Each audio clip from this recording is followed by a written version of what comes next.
All right, well, let's jump in for everybody who's here. I don't know if I can call it a town hall with four curlers on it, plus Jenna from our staff. But here we go. I guess we'll record it, so that'll be helpful. Um, so I'll just whip through a few things that I was going to mention here. I want to thank our members and member clubs who've joined this year. It looks like our membership number uh, is our membership numbers are strong. We'll exceed, I think, our budget numbers. So that's great to see. Appreciate all the support. And I also want to thank our gold, our silver, our competitor and coach members, the upgraded memberships. We've got those have gone well this year. Um, we have a new content platform we're using. That's where the coach module is. If anybody's been on that, it's Slow Coach. It's working pretty well. There's still some things we need to work out, including the language.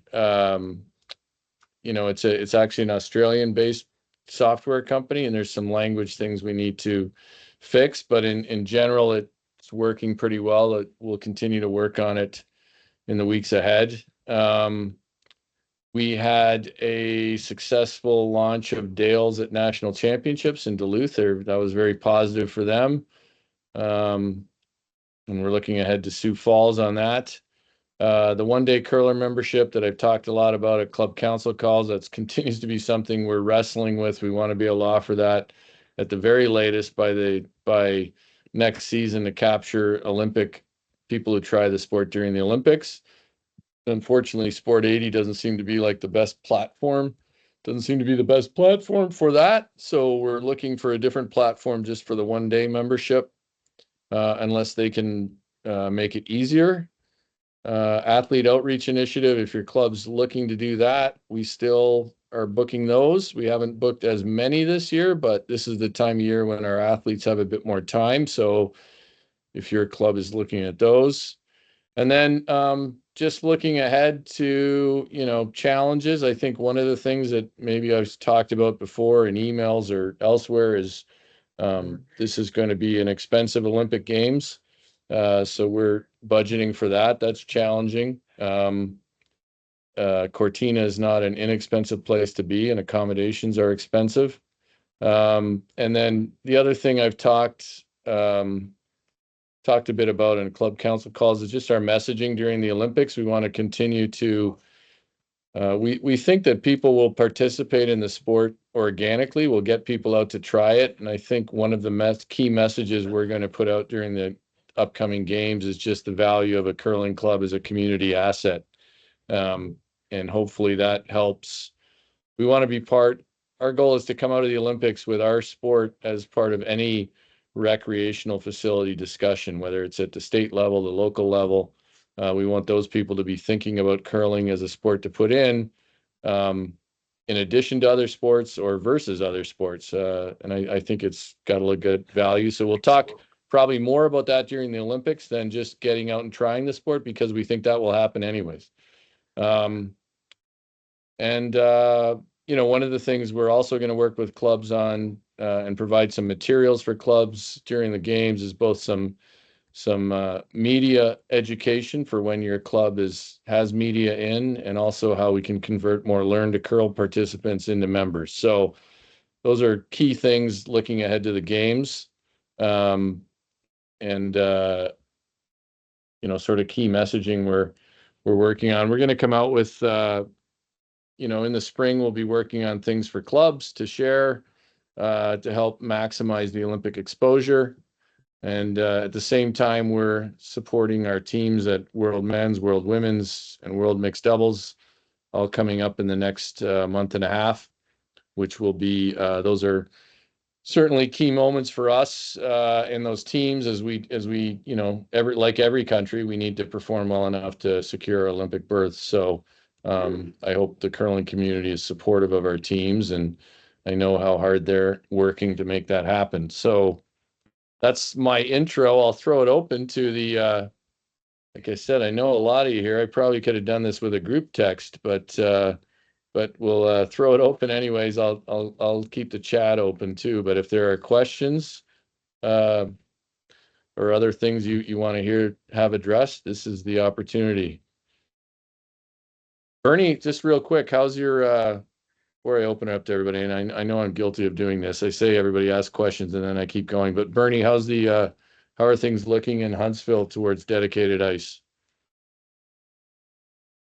I think we're still on track. They got to do their bids and everything, but I believe we're looking at 2027 Oh, for good. a completion. I don't quote me on that though. All right. Well, I will book. We're gonna just book a championship there now, I guess. But we do need more. We do need more host sites in 26. We're working on that. Some host sites we need. We need mixed doubles nationals, which will run next year, even in an Olympic year, and we're looking at doing that in early January. Arena nationals, which I'll bring up on the club council call, which is a really good one for dedicated ice clubs that want to support arena clubs. And then seniors and club nationals are two other ones we need to knock out for next year. So we have interested clubs in those, but mixed doubles is one that can actually go in a 4-sheet club. So that should be, opens it up to a few more clubs versus seniors and club nationals, where we'd really like to be in 6-sheet clubs, although we will use 5 for those sometimes as well. So, all right, I'm going to throw it open to the most dedicated group of curlers out there who show up for this town hall. Dean, you might have talked about this in a meeting maybe possibly last month. How did it go from your end for everything, either for both nationals and trials, from what you've heard from our media partners, Stadium Sports Network and Peacock NBC, following those broadcasts on various platforms? So sorry, Ben. What was the feedback from Stadium Sports and NBC about those two events, or both nationals and trials? Was that the question? Yeah. Yeah. Overall positive. I mean, as some of you know, we went to our own platform with Stadium Sports for nationals. And I know some people were disappointed we didn't have the games on YouTube, but I think I tried to explain both on Facebook and elsewhere why we wanted to move away from YouTube. I think that went well. The nice thing is we can really count the subscription. Just, I know there were some quirks with subscribing, and a few people had issues, but overall, I say it was pretty successful. The nice thing about being on that platform is we get a really good idea of exactly how many people are watching our events, and the numbers were similar to last year in that we'll get 9,000 viewers for the men's final and a little less than that for the women's. And then throughout the week, we, depending on the games, will be anywhere from 1,000 viewers to 5,000 viewers. So overall, pretty successful in the new platform. I think the big win was being on Peacock with Stadium Sports as a production arm. One of the things that happened in the last trials was NBC, just the way streaming has evolved, they didn't want to have something on Peacock that didn't look like a full-on broadcast. And now they've decided that the work that Stadium Sports does is close enough to a real broadcast that they'll put it on. And I think in general, just the idea of what can go on a streaming service has changed. So that was, the exposure we get from that, I think, is worth the offset of the curling community maybe being frustrated that they have to pay for Peacock for a month. But we'll have better numbers from NBC in the next couple of weeks. But I think the initial number I heard was the games on CNBC averaged about 87,000 viewers a game, which isn't amazing, but better than we've done on NBC in the past. And then the Peacock numbers I don't have yet. But overall, I think, if we could be on Peacock, we definitely reach the casual curling fan more than we do on our own platform. So that'll be something for us to weigh going forward. Does that help, Ben? I know I don't have all the numbers in front of me yet, but. No, that's totally fine.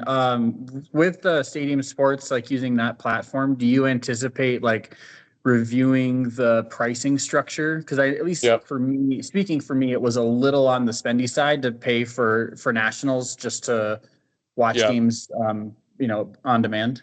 Yeah, great question, Ben. And yeah, we started to talk about that during the event. I think the pricing was too high, frankly. So we'll have different options in the future. Um, I think we need one pass for all championships that are on that, that's more affordable. I think it was too expensive. I could touch real quick on just pricing in general in curling. I mean, I think we struggle with pricing a bit. We learned a lesson, I think, Ben, from what we priced it at for nationals. That will change. And we're learning a few lessons on tickets. We are going to have tickets at the trials at Sioux Falls be less expensive than they were at nationals. Confident that we'll make that up in volume. So going forward, I think our strategy might be to underprice some things, and then if they're super popular, then maybe we can raise the prices. But I think that was a misstep, and I'm glad you brought it up. So I think that prevented us from getting more people to sign up for that package. Awesome. Thank you very much. Yep.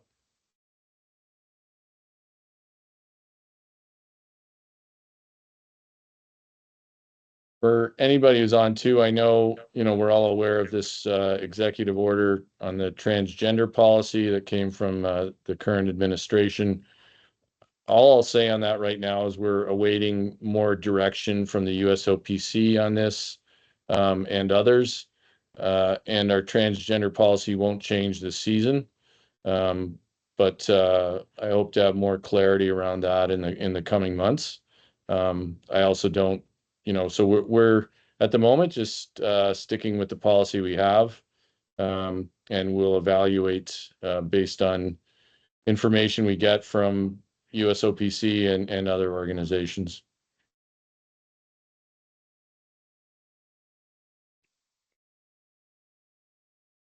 Mike, do you have a question?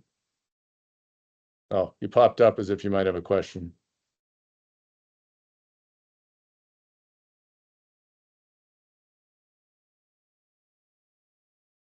I think single session tickets for Sioux Falls will go on sale pretty soon. I think we'll do well with attendance there. One thing that we did well with, by the way, with attendance in Duluth and in Colorado at Rock Creek. Obviously always like to put a few more people in the building. We actually sold out in Rock Creek, but I think we could only sell 600 tickets. We sold out over the weekend. Duluth, we would have loved to put a few more people in the building. I think two things hurt us. One was maybe the prices, as I mentioned, were a little too high for that market. And then the other thing was we had a snowstorm on Friday that certainly didn't make it enticing for people to drive to the deck and watch curling. So.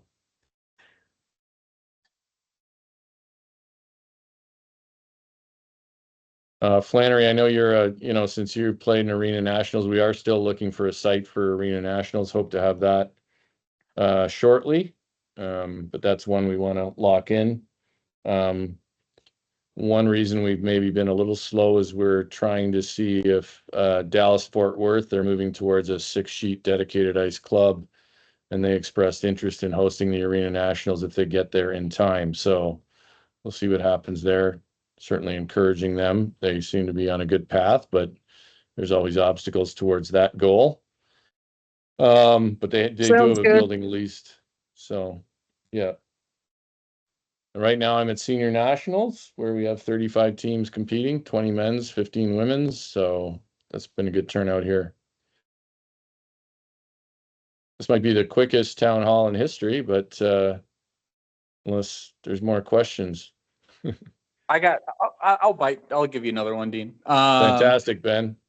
What do you have any other information on the pre-trials qualifiers at all for when we can expect to learn more about those?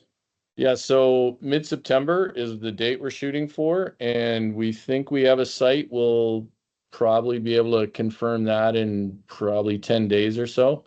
But we're looking at a site on the East Coast, and hopeful that can happen. We have a couple other possibilities. I mean, one one thing with that event, we want to have it early enough so that the team has time to prepare for the team trials. So mid-September, we can put it in a 4-sheet club. So we don't need one of our larger clubs, but we do need a club that has ice in early enough to make it happen. But mid-September is the target, Ben. Like I said, if things fall into place with the club we're talking to, we probably can announce it in the next 10 days or so. And we're expecting, looks like we'll have 4 to 5 teams of each gender in that. I do think we might have missed by calling it a pre-trials. We could probably call it the last chance, like we did with mixed doubles, because that's really what it is. So we're also looking at another last chance event in mixed doubles for the nationals next year. I know part of the reason that was so popular this year was because it was a qualify for Olympic trials. We may not get the same buzz with the nationals, but we're hoping to do that sort of event, and frankly, looking at that kind of event for other championships as well. It all comes down to, can we find venues, and do we think there's enough interest in them? But the mixed doubles last chance qualifier was, even more successful than we thought it would be, and well received. It's a little daunting when you're trying, thinking about a 48 team event, but it came off pretty well. So thanks to Curl Masabi and the folks up there for making that happen.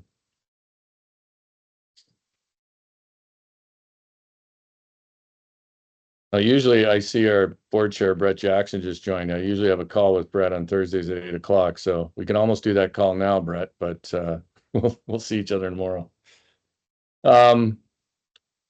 Ben, you got another question for me as a journalist? Just pretending on that front, Dean. I think that's all I can think of for right now. All right, I appreciate it. Yeah, if there's no other questions, I'm probably gonna wrap this up, I guess. And and is somebody else gonna ask a question? No, I got the chat open. I didn't have the chat open. Yeah. Sure. Hi, Mike. Hi. We see this in major professional sports, how they recruit players on their physical ability, they develop them we see it in NHL, we see it in MLB, NFL, NBA, but we don't see this with curling teams, HVP or non-HVP. I mean, why isn't curling recruiting done like that? Well, I mean, to be honest, Mike, we've seen, people who've had success in other sports, like the NFL players, move into curling. I think that there's certainly wouldn't discount anybody from who wants to rise to the level, but honestly, with our funding, we're going to, we have to focus on training people who are going to be competing, and if not in this Olympics, then in the next ones, have potential for that. So, I mean, not opposed to having some camps for people from other sports. Certainly not trying to close it off, but I will say, people often ask me this and say, "Oh, it's a closed off program." Well, I will say, if you're a good player, you'll be noticed. I mean, our community isn't big enough that you're not noticed. So, I think if you're a good player, get out and play, and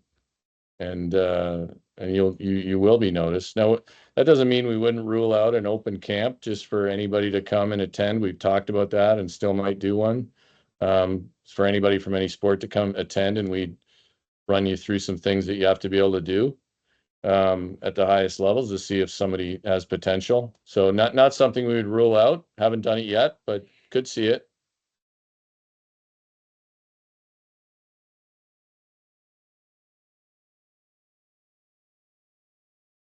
You might have froze there, Mike, if you had a follow-up.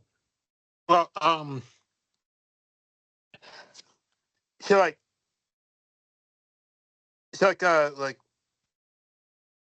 okay, like you have John Schuster, okay, but of course he's a high current performer. But let's suppose you take a guy who throws 6-second peel weight, and then you train that guy for the next 10, 15 years. then you probably could have something. You could have another John Schuster. Well, that's a pretty, 10, 15 years of training is a pretty significant investment, right? I mean, not that we wouldn't, but certainly a 6-second peel is one thing. But there's also one thing I think about our game, Mike, is there's some curling IQ that's involved that I think takes a while to develop. And Well, sure, but I mean, when it comes down to it, though, I mean, someone that throws like 8 or 9 seconds is not going to make the tough shots when it boils down to it. I mean, I think it's that's not to only say one that metric, other right? stuff isn't important. It's not to say other stuff isn't, but I mean, but in the long run, it would work much better. I mean, the short run obviously is not going to happen, but in the long run, it could pan out. I mean, if Well, you good. I would develop the just other say that stuff. that how hard you can throw a peel is one metric. I mean, I can Right, throw a right, six second peel myself, but not with incredible accuracy at this age. right. But but the accuracy and the knowledge of the game could be taught, and then over time, you could end up with a superstar. You know, Yeah, I mean, look, if we had unlimited dollars, that might be the kind of thing we could entertain. Right now, we don't have the kind of dollars that would allow us to say, okay, we think in 10 years you're going to be a world-class curler. We're looking for people who, whether they come into our development pool or into the program, who can be world-class curlers in a year or two. I don't think there's any sport that's investing 10, 15 years in a player from scratch. I mean, I don't think they do that in tennis or, you come to tennis and you compete at a youth level and get noticed. I think the same thing happens in baseball, frankly. I can't imagine that a sport would invest 10 years in somebody because they think they have athletic talent. Um, that doesn't mean, again, our pathways yeah, are open. I mean, there's nothing to, our qualification, whatever people think about our program teams, what they get is funding and support. They don't get there's no free ride to nationals. They still have to qualify for them like anybody else. And there are ways to qualify for nationals for anyone. yeah. So Well, I have my own work hunter team, and that's how I recruited. sure. And I was just wondering why other teams don't do it. That's all. Yeah, I mean, obviously there's challenges like where you have to have the time and the money to get out and play, but I will say we have no shortage of teams that make that effort every year. Hmm. So I mean, success will get people noticed. I guess that's the easiest way I can say it is Okay. there Well, are paths to get success. yeah. Anyone else? I'll bite. I got one more for you, Dean, actually. All right, Uh, Ben. have you heard anything from, I know there's the new memorandum of understanding with Everest and Oh yeah. World Curling. Have you heard anything or know if we might hear more about anything prior to Club Nationals, for example? Yeah, unfortunately, Ben, the news there isn't good for our Club Nationals participants. We're going to put out a statement shortly on that. But with Everest moving to the World Curling event, they're not going to do the North American Challenge next year. Doesn't mean it wouldn't come back, but that's not where their dollars are going to go next year, unfortunately. Um, so, that's not great news, I know, for people competing in that. It was certainly a fun thing to be able to a fun carrot for everybody, and we'd hoped it would continue. But um, I think like any other sponsor of curling, Everest looks at it as what's their best ROI, and they seem to think that aligning with World Curling. What I think they're going to end up doing is probably taking over seniors and mixed fours from World Curling and running those events. Um, and just so people know, I mean, we've talked to Everest about sponsoring our events. One thing, they're a company that they like to control the event itself. So, that was everything from playing seven ends on TV to, so which is fine, which is great. I mean, more curling, great. But yeah, it doesn't look like there'll be a North American challenge in next fall. Thanks for the update. Yeah.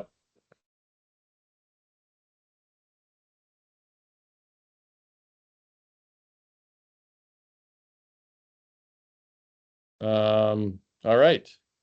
With that, I'll wrap it up, but thanks for joining. We have a recording anyway, so we can post that, but appreciate everybody. And we will, the next one, I'm definitely putting on controversial topics. So really going to fire up the crowd. So, but I felt like I hadn't done one in a while, so I may have overestimated the desire for one of these. So we'll, but I do like to keep doing them. So appreciate everybody for showing up, and feel free to reach out separately with any questions, concerns, etc. Thanks, everybody. Thanks, Dean.